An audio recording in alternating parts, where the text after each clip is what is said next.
Hello everyone, मेरा नाम है सचिन राठौड़ और आज की वीडियो में हम एक बहुत ही इंपॉर्टेंट टॉपिक के ऊपर बात करने वाले हैं और वो है वोकैबलरी। बहुत सारे लोग हैं, बहुत सारे स्टूडेंट्स मुझसे पूछते रहते हैं कि सर वोकैबलरी इंप्रूवमेंट कैसे करें, मेरे पास इनफ वोकैबलरी नहीं है तो मैं इंग्लिश नहीं बोल पा रहा हूँ, मैं इंग्लिश नहीं बोल सकता क्योंकि मेरे पास इनफ वोकैब्स नहीं है। सो क्या ये सही बात है कि यदि आपके पास इनफ वोकैब्स नहीं है तो आप इंग्लिश नहीं बोल सकते? सो यहाँ पर एक क्वेश्चन निकल कर आता है कि आपको कैसे पता चलेगा कि इंग्लिश में आपके पास इनफ वोकैब्स नहीं है और आप स्पीकिंग नहीं कर सकते। ये तो आप तभी पता लगा सकते हैं जब आप स्पीकिंग करेंगे। विदाउट स्पीकिंग आप कैसे पता लगाएंगे कि आपके पास इनफ वोकैब्स नहीं है? हम हमारे माइंड पर प्रेशर डालते रहते हैं कि मेरे पास इनफ वोकैब्स नहीं है, हमारे माइंड पर प्रेशर डालते रहते हैं, हम हमारे माइंड में ये क्वेश्चन घुमाते रहते हैं कि मेरे पास इनफ वोकैब्स नहीं है, मैं इंग्लिश नहीं बोल सकता। और हम उस दिन का रास्ता देखते रहते हैं कि एक दिन मेरे पास इनफ वोकैब्स हो जाएगी, इनफ इनफ इंग्लिश के बारे में मुझे नॉलेज हो जाएगा, उसके बाद मैं स्पीकिंग स्टार्ट करूँगा। सो ये बिल्कुल भी गलत है। आप यदि इस तरीके से माइंडसेट रखकर यदि इंग्लिश बोलने की कोशिश करेंगे तो आप बिल्कुल भी बोल नहीं पाएंगे, क्योंकि जितना आपके पास नॉलेज है इंग्लिश के बारे में, जितनी आपके पास इंफॉर्मेशन है, उसी के साथ आपको स्टार्ट करना होगा। वोकैबलरी यदि आपको नहीं पता हो तो मैं आपको बता दूं कि यदि आपको स्पीकिंग करना है नॉर्मल कन्वर्सेशन के लिए, हमें ओनली 20% वोकैब्स की ज़रूरत होती है। हाँ, सिर्फ 20% वोकैब्स के साथ आप बेसिक नॉर्मल कन्वर्सेशन कर सकते हैं, वो भी बहुत अच्छी तरीके से।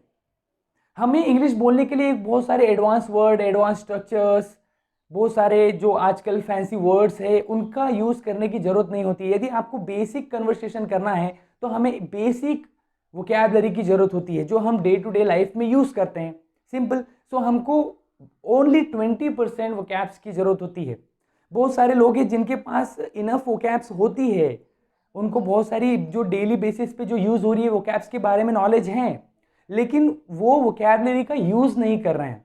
वो वोकैबलरी का यूज़ करेंगे, यदि वो स्पीकिंग करना स्टार्ट करेंगे तो ये श्योर है कि वो स्पीकिंग कर पाएंगे। लेकिन हम इसी बात पर प्रेशर डालते रहते हैं कि मेरे पास इनफ नॉलेज नहीं है, मेरे पास इनफ वोकैब्स नहीं है। सो यहाँ पर पॉइंट निकल कर आता है, आपको दिमाग में यही रखना है कि आपको सिर्फ 20% वोकैब्स की ज़रूरत है। यदि आप बेसिक कन्वर्सेशन करना चाहते हैं तो ओनली 20% वोकैब्स की हमें ज़रूरत है। आपको आपके माइंड पे, आपके सेल्फ पे प्रेशर नहीं डालना है कि नहीं मेरे पास वोकैब्स नहीं है, इनफ ग्रामर का नॉलेज नहीं है। आपके पास जितना नॉलेज है उसी नॉलेज के साथ आपको इस जर्नी को स्टार्ट करना है। You have to just speak. It doesn't matter how much vocabs you have, it doesn't matter, you have to just speak. यदि आप स्पीकिंग नहीं करेंगे तो आपको पता नहीं चलेगा कि आपके पास कितनी वोकैब्स हैं। और वोकैबलरी इंप्रूवमेंट की जब बात आती है तो ये एक रात में आप पूरी वोकैब्स, कितनी सारी वो वर्ब्स होगी, कितनी सारी वोकैब्स सेंटेंस स्ट्रक्चर्स होंगे इंग्लिश में, आप सभी को याद नहीं कर सकते। ये इतना आसान नहीं है और ये पॉसिबल भी नहीं है कि आप पूरी ग्रामर में जितने जितने इंग्लिश में वर्ड्स हैं, सेंटेंसेस हैं, वर्ब्स हैं, सारी को आप याद कर लें।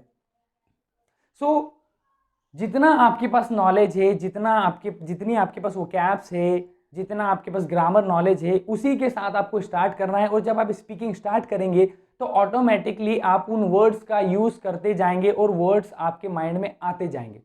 और वोकैबलरी इंप्रूवमेंट की बात है तो आपको वही डेली बेस पर आपको जो इंग्लिश की हैबिट्स है उनको फॉलो करना है।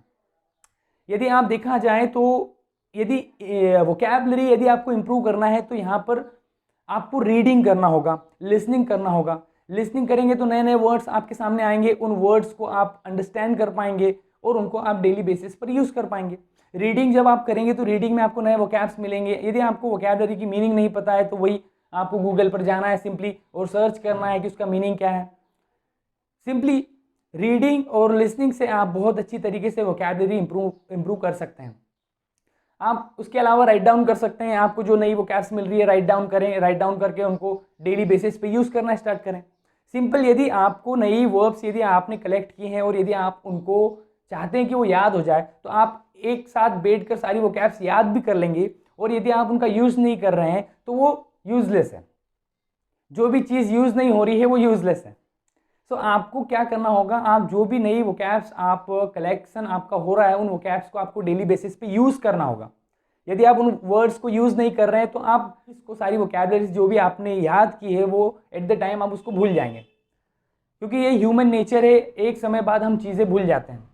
हमें नहीं याद है कि हमने लास्ट नाइट को क्या खाया था, 2 दिन पहले हमने क्या खाया था, हमें नहीं याद होता है। तो ये ह्यूमन नेचर है। आप इस पर प्रेशराइज नहीं करें खुद को कि मेरे पास इनफ वोकैब्स नहीं है, मेरे पास नॉलेज नहीं है। जितना नॉलेज आपके पास है उसी से आपको स्टार्ट करना होगा।